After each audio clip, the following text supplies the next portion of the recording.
Guy Z here, hey. It's been about a week or so since Choose Your Legends 9 dropped, and I think most people had time to figure out what most of these units do. And because it's been a week since everyone, including myself, impulsively spent orbs on the banner, do you regret your choice at all? I'd imagine a good amount of people don't regret their choices at all, which I think is pretty nice. At least personally speaking, I only regret one thing, and I'll give you a hint. It has to do with the 0 5-stars I got on my way to Spark. But as far as the units I did get in the end, male Byleth Spark and freebie Eikthyrnir, I can't say I really regret taking either. However, after testing Byleth and Eikthyrnir, I've gotten some new takeaways from the both of them. Although between the two, I've ended up testing Eikthyrnir more. Eikthyrnir I found to be a lot more tanky in practice than I initially thought he'd be.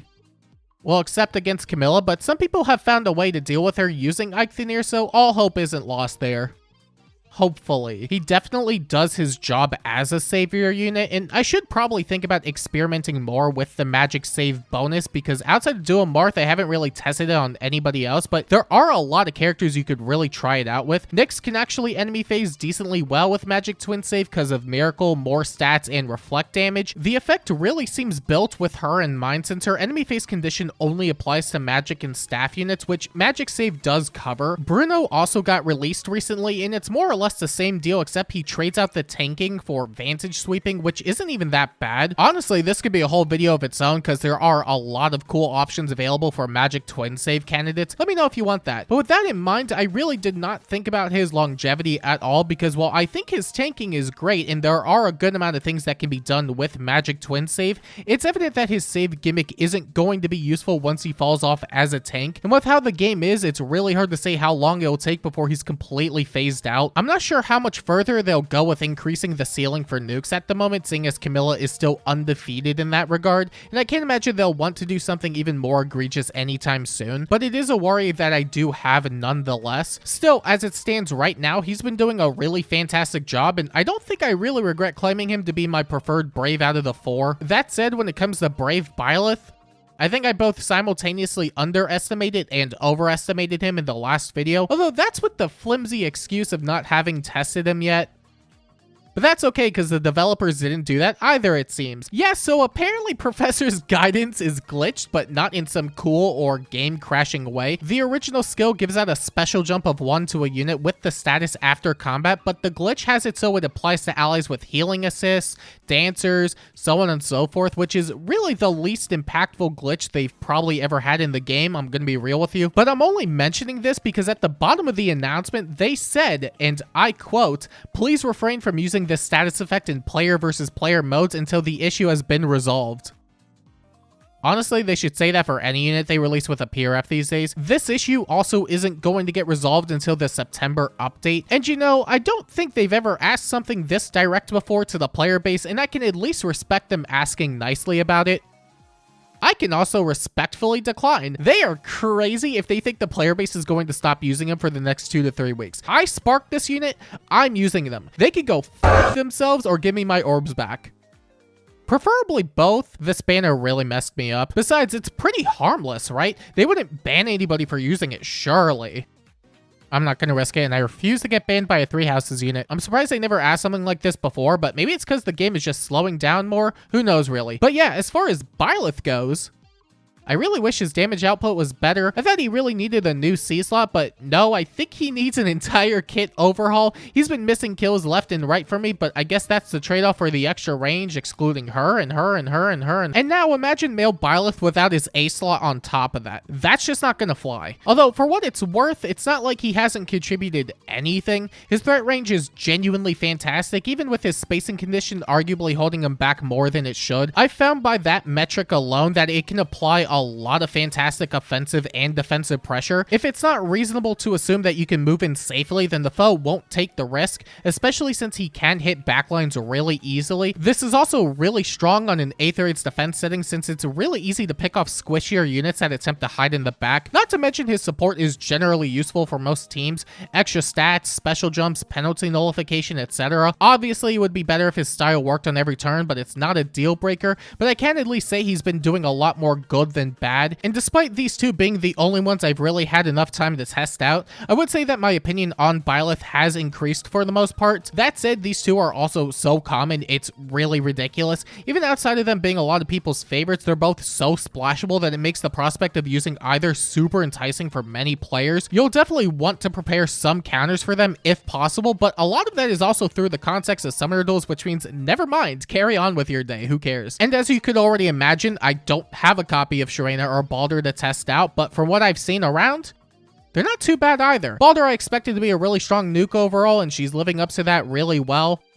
I fought a few in favors while grinding the extra rewards, and she kind of beat me up a lot. I don't want to talk about it. That said, I completely forgot to mention it before that she just can't use the Lin Ring because of her style, which isn't exactly ideal or perfect for that matter. The hard cap on her threat range isn't the greatest, but it's not like 5 range is terrible on its own. It might also be combined with the Kanto remaining she has, so it's not like she can run with her threat range either, unless you use the Sigurd ring, which is already an opportunity cost in some cases. That said, it's hard to be that upset with it when her nuking capabilities are really dang good, especially with all the damage reduction she has. She can get really tanky in the enemy phase as well, and can make for a really good reflect unit.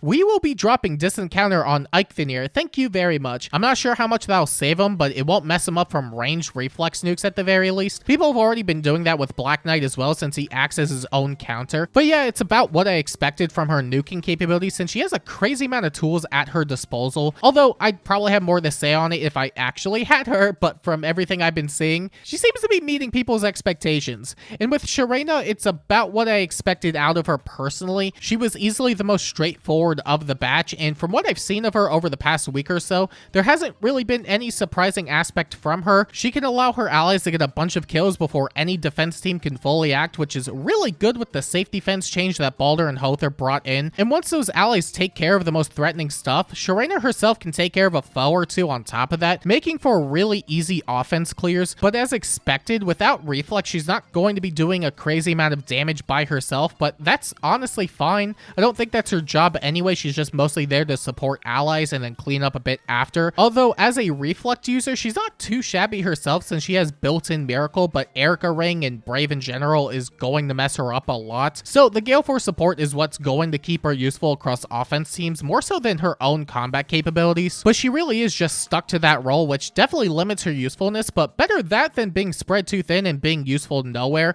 And you could argue that what she does in her specific role, being a cleanup unit, isn't exactly the best, but I don't really think there's any better cleanup unit than her at the moment. And again, with the safety fence update, I feel like that's still a useful niche to have on offense teams, but whether or not it's worth going out of your way for is an entirely different story. That said, as far as non-day 0 rankings are concerned, some things have definitely shifted, but overall I think my sentiments are about the same as they were prior to this video. I still value Eikthyrnir the most, but I would now have Byleth following, and then probably Baldur and Sharena after. That said, it is a weird listing because while I now consider Eikthyrnir and Byleth to be the two best ones of the batch, they're both going to most likely be the ones that age out the fastest. With Eikthyrnir, I feel as if he's going to get hit the hardest on that front because he's tied to being a savior unit, but I also have to wonder how long it will take before he's just completely unusable. And unfortunately, that magic save gimmick is tied to his ability to survive, but that said, I really do like not having to give up one entire slot just for the decoy alone, and the flexibility afforded to units that can use it. Him being able to double down as a savior tank himself is really nice, but it definitely is going to be his downfall in the end. Byleth isn't in a much better position either, but he could definitely at least lean on his 3-space style in more areas of the game. The only problem will lie with whether his kill power will remain good enough, because even right now it hasn't felt the best from my own experience.